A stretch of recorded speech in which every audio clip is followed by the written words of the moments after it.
Honestly, I say yes, because but I think that there needs to be, I think it depends on the situation too. Like it's hard because we don't know the whole story. And I know you're referencing the Edmonton Public School Board stuff, right?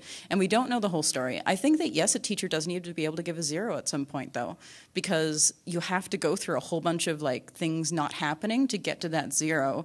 And I also think that a 0 is indeed a failure. And then how are you going to fix that? And if there's never any failure, then how do you learn how to be a success and counter to that, right? And so if you never ever fail, and this is what I find frustrating about, you know, how every kid gets a medal for participating, you know what I mean? And it's like, when I was a kid, you know, get off my lawn, et cetera. But I mean, I think that there's something to be said for there being people who succeed and people who don't. And then that's where you learn, is by not succeeding. And if we're always reinforcing that everybody has to be happy and everybody is awesome all the time, then you don't actually explore the parts of you that you realize are the bits that are failing. And then how do you solve those problems? It has to hurt. Yeah. It has to hurt. And if it doesn't hurt, there is no risk. And if there's no risk, there's no reward, ultimately.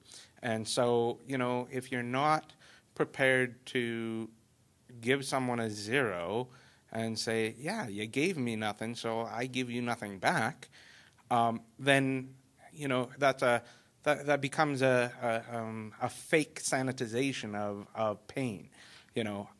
And yes, there are challenges within the school system that need to be dealt with when it comes to advocacy and ensuring that the students are getting what they need to move forward. By the same token, there's also this thing called human relationships, and you can't set policy around trust relationships, right? You can certainly set some borders and but you can't. You know, ultimately, a teacher and a student need to have some kind of connection. And that connection is sometimes painful, and that sometimes is joyful, and that is how people learn. We are biological beings that respond to stimulus. If there's no stimulus, nothing's happening.